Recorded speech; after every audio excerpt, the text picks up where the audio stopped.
Come on, Christopher. I've watched your other videos and I still don't see the big difference between contraception and natural family planning.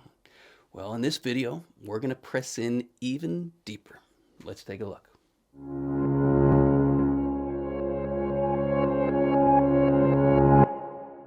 We're continuing my series looking at questions from the book Good News About Sex and Marriage. We're in chapter 6, which is on contraception, and we're pressing in even more deeply to the difference here between contraception, rendering the sexual act sterile, and natural family planning, in which a couple refrains from intercourse during the fertile time to avoid a pregnancy.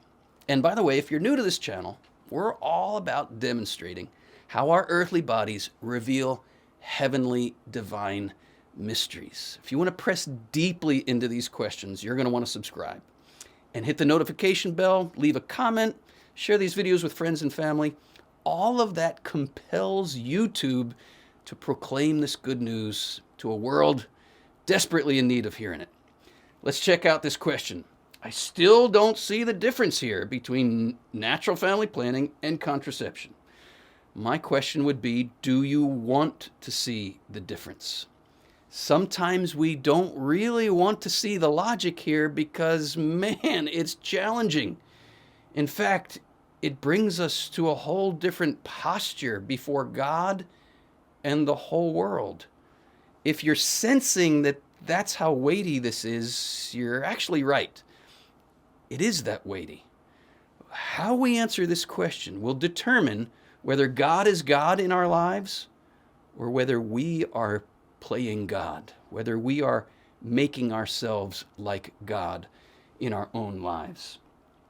If you really want to see the difference, let's press in from this angle. Here's an analogy. I know I'm framing an analogy here, but bear with me. I think it'll make sense.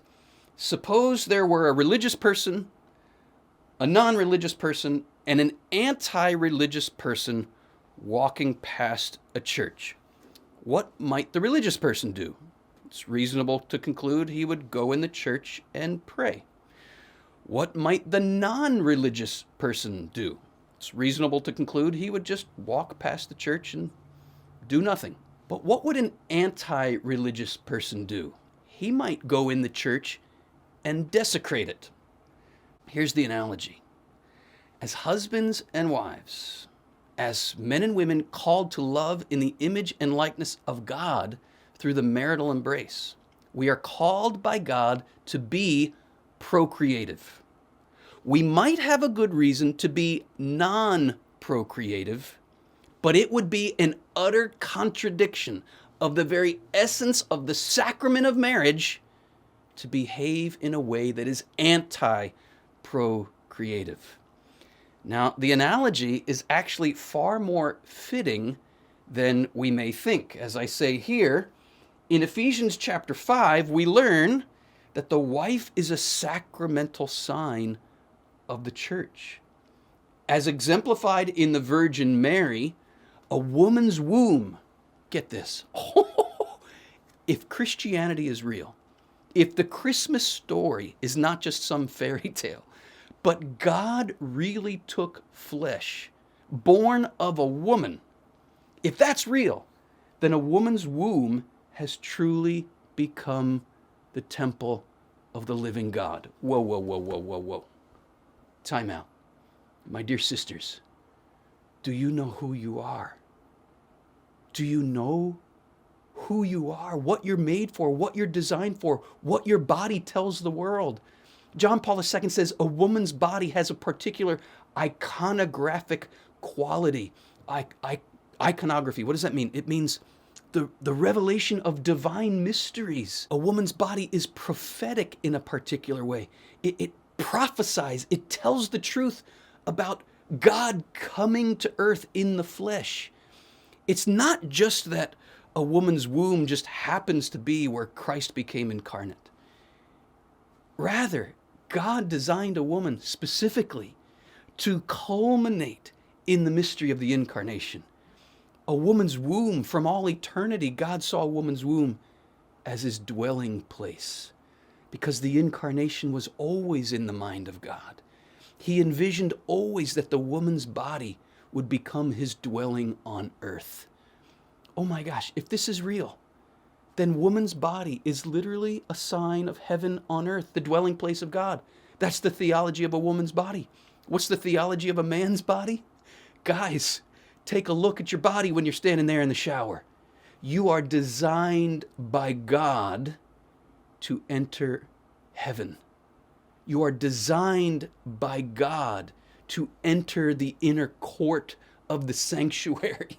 You are designed by God to enter the Holy of Holies and there make the worthy sacrifice of your very life.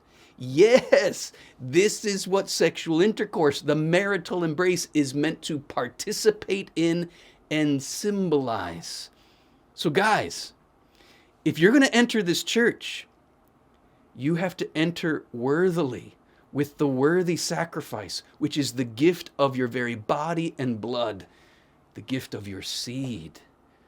You might have reason not to enter this church. Fine.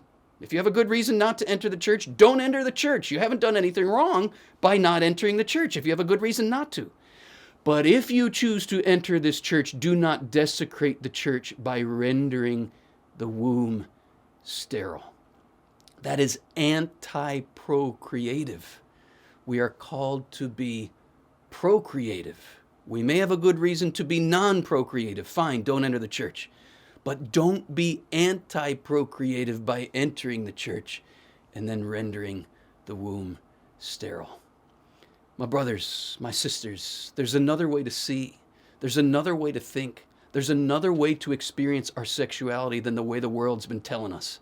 If what the world has been telling us really led to joy, to happiness, to better relationships between men and women, that's what I'd be proclaiming here, because that's what I'm interested in. Helping me and everybody to find the truth that will set us free. Maybe the Catholic Church is what Jesus said it was. His bride. And maybe the Catholic Church really has been promised the Holy Spirit to teach the truth in season and out of season. I know for darn sure that the church's teaching on contraception is out of season. But if it's true in season and out of season. And if it's true, it will set us free. Free to love in the image of God. Free to discover who we really are as men and women made in the image of God. Free to aim our lives at our destiny, which is the marriage of the Lamb. Our destiny, my brothers and sisters, is to participate forever in the eternal exchange of life-giving love that is the Trinity. Sexual intercourse, the marital embrace, is meant to be an ongoing, John Paul II uses this word, it's meant to be an ongoing liturgical participation in the eternal exchange of the Trinity. It's meant to prepare our hearts, our lives, to participate in that eternal mystery that is heaven. When we render our bodies sterile, we are aiming our rocket engines in the wrong direction. We're no longer aimed towards that eternal exchange of life-giving love. We're aimed in another direction. We're missing the mark. And when the mark is heaven, that's a mark we don't want to miss. My brothers and sisters, if the church's teaching on contraception is here and you find that your heart is over here, here's a proposal. Maybe the problem is not with the teaching of the church. Maybe the problem is just what Jesus said it was, our own hardness of heart. And maybe the solution is not to water down the teaching of the church to conform with my own weakness and broken humanity. Maybe the solution instead is to fall on our knees and say, Lord, please change my heart to conform to your teaching. And I beg you, right here and right now, if today you hear his voice, harden not your hearts. I have so much more to share with you, so much more to unfold for you that can help you live out this vision. Check out the ongoing formation that we provide exclusively to our patron community in the link below. Check out also our course schedule for online and in-person opportunities to enter more deeply into John Paul II's theology of the body. Till next time, may our eyes be opened to who we really are.